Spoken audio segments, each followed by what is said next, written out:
On March the 23rd, 2004, in Carlton, Melbourne, a former altar boy turned feared enforcer walked into La Portella restaurant, and he never walked out.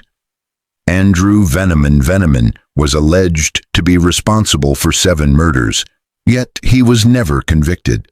How does a church-going child become one of Australia's most notorious killers? This is his story. Melbourne's underworld spoke one name in hushed tones above all others: Andrew Veneman, pronounced Veni Amen. Innocuous in appearance, baby-faced, quiet, polite, yet lethal. He was born November 16, 1975, to Apollo and Mariana Veneman, Greek immigrants living in Sunshine in Melbourne's western suburbs.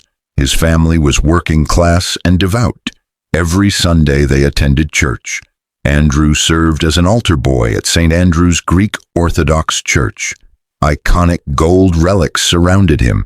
Incense filled the air. His early years were shaped by ritual and sacred patterns, but darkness was growing alongside the faith. Boxing became his obsession.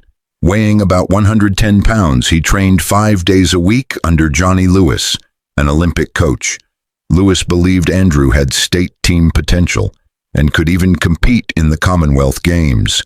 This path offered legitimacy, clean income, respect earned by skill rather than fear.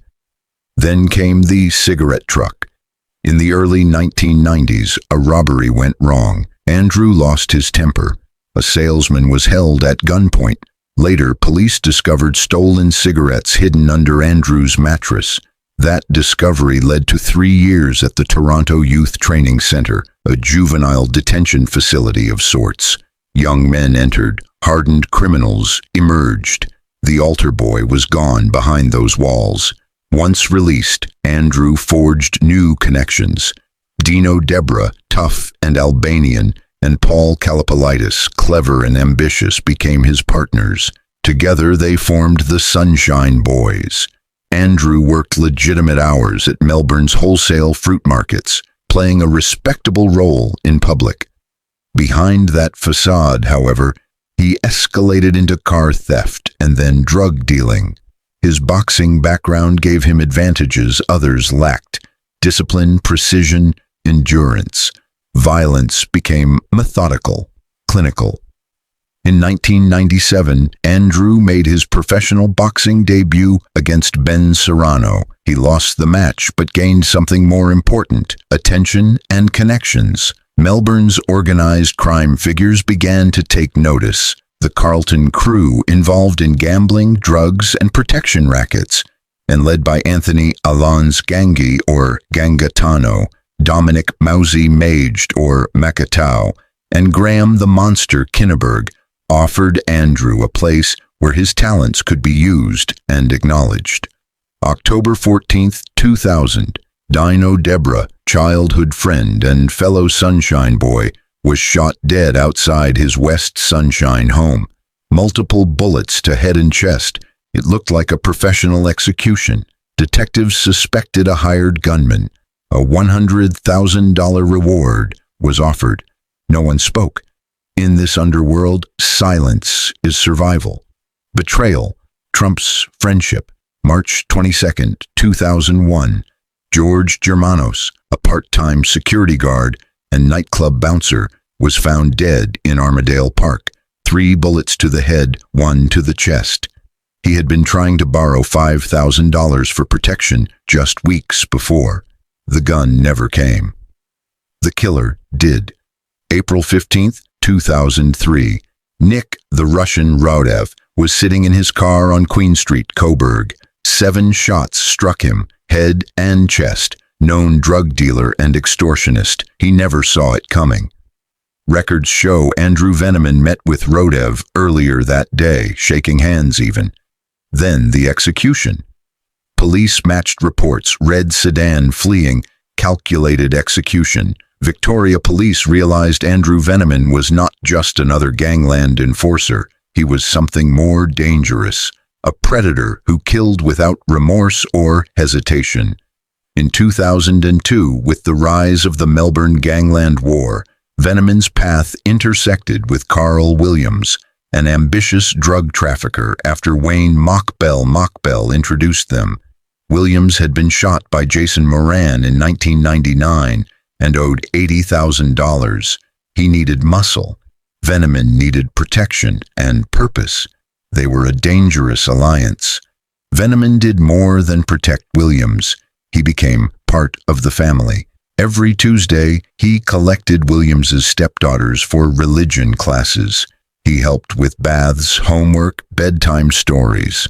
Roberta Williams later said Tuesday was Benji's favorite day, Benji being Veneman's nickname in the family.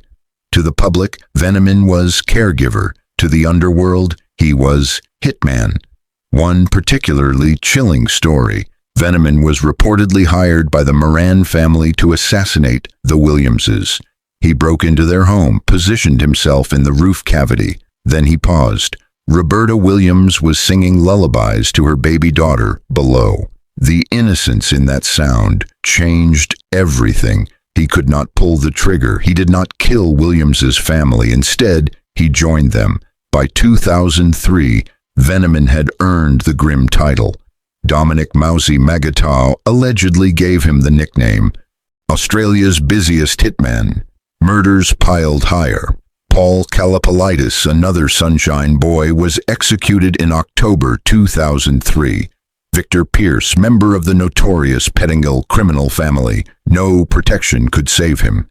The most shocking killing came December 13, 2003. Graham the Monster Kinneberg was gunned down outside his home. Kinneberg was not just any criminal. He was a respected figure in Carlton's organized crime world. If someone as senior and experienced as Kinneberg could be killed, no one was safe. Williams reportedly gave chilling orders to his crew. I want every one of them dead, and every one of their crew dead. Andrew Veneman was the instrument of that violence. What made Veneman terrifying was not just the number of victims, but how he carried out each job. Not crimes of passion, meticulously planned, ruthlessly executed. He preferred the .38 Smith & Wesson revolver, reliable, discreet. His methods always followed the same pattern: get close to the target, often via existing relationships or arranged meetings, strike with overwhelming force, then disappear without trace. By early 2004, the pressure was closing in. Rumors swirled. Police intelligence tied his name to almost every major gangland killing. Dominic Magatau, shaken by Kinneberg's death, began his own inquiry. Tension among criminal factions rose. March 23, 2004, La Portella Restaurant, Carlton. A meeting arranged between Veneman and Magatau, supposedly to resolve tension over Kinneberg's murder. Instead, it would be Veneman's final act. Veneman arrived with an associate, Steve the Turk Kaya. Dress was ordinary: baseball cap, t-shirt, cargo pants, flip-flops. Concealed, he carried his signature 38. The meeting started politely. Magatau suggested moving to a private area behind the kitchen, away from witnesses. There, in that quiet corridor, Veneman made his fatal mistake. At 2:30 p.m., according to court testimony, things turned ugly. What began as controlled conversation flared into confession. Veneman allegedly admitted to murdering Graham Kinneberg. He then implicated himself in the deaths of Dino Debra and Paul Kalapalitis, childhood friends. In that moment, the truth died with him. In his final moments, Andrew Veneman appeared to release years of tightly controlled rage. The calculating killer vanished, replaced by a man consumed by fury and bloodlust. He pulled out a gun, and that's when I lunged at him, testified Dominic Gatto. I grabbed his arm, and the gun went off right past my head. I actually thought I'd been shot. What followed was a desperate struggle between two former boxers, both experienced in violence, but Gatto had the advantage in size and was fighting for his life. During the altercation, he managed to turn the weapon around. 2 shots were fired in the narrow kitchen corridor. One bullet struck Veneman in the neck. The second hit him in the eye. Gatto later described the scene. Veneman lay on the ground, choking and coughing up blood. The man who had terrorized Melbourne's underworld for years died on the floor of an Italian restaurant, his blood mixing with sawdust. Staggering back into the dining room, Gatto handed the revolver, a .38 Smith & Wesson, to the restaurant owner, who wrapped it in a paper towel and gave it to police. When authorities arrived, they found Andrew Benji Veneman dead at age 28. Outside, his silver Mercedes was still double-parked, engine running, as though he'd expected to leave alive. Veneman, Australia's most feared alleged hitman, was killed by one of his intended victims. Veneman's death sent shockwaves through both criminal circles and law enforcement. At just 28, he was suspected in at least 7 gangland murders and linked to many more. Despite years of investigation, Victoria police were never able to lay a single murder charge. His meticulous planning and ruthless efficiency meant solid evidence remained elusive.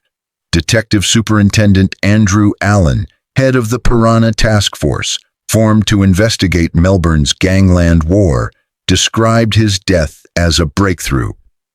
"We actually broke the code of silence in the underworld, something never done before." Still, the gangland war continued, ultimately claiming 36 lives between 1998 and 2010. Many investigators believe Veneman's death marked a turning point, where the violence spiraled into chaos without his cold professional control. His funeral was held at St. Andrew's Greek Orthodox Church, the same place where, as a boy, he served as an altar boy. The irony was not lost on those in attendance. The sacred space that once symbolized innocence now hosted a farewell to one of Australia's most feared alleged killers.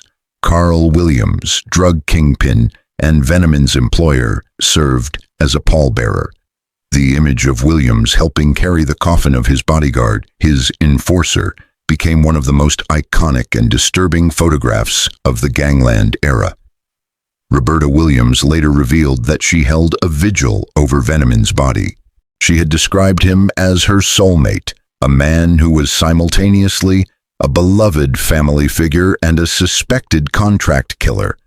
Dominic Gatto was later put on trial for Veneman's killing. He was acquitted on grounds of self-defense. The jury agreed he had acted to save his own life when confronted by one of the country's most dangerous men. The killing may have been self-defense, but it was also a form of street justice. The criminal network surrounding Veneman operated with corporate-like precision. The Carlton crew controlled Melbourne's inner city. The Sunshine Boys ruled the western suburbs. These organizations enforced their rules through violence, intimidation, and a strict code of silence. Carl Williams's drug empire distributed amphetamines produced in rural labs, moving product through clubs and protected businesses. Money was laundered through restaurants, car dealerships, and gambling operations. Veneman was more than just an alleged hitman. Surveillance revealed him collecting debts, resolving disputes, and managing lower-level dealers. Former associates noted his chilling ability to switch from a friendly family man to a cold-blooded killer in moments. The Greek Orthodox community that raised Andrew struggled with his transformation. Church elders who remembered him as a respectful altar boy now faced the reality that he had become a symbol of violent crime. His parents, Apollo and Mariana, never spoke publicly during the war years. Their son's alleged actions fractured extended family ties and cast a shadow over their community. The Piranha Task Force represented an unprecedented police effort against organized crime. Led by Detective Inspector Jim O'Brien, the task force deployed new technologies, phone taps, vehicle trackers, financial monitoring.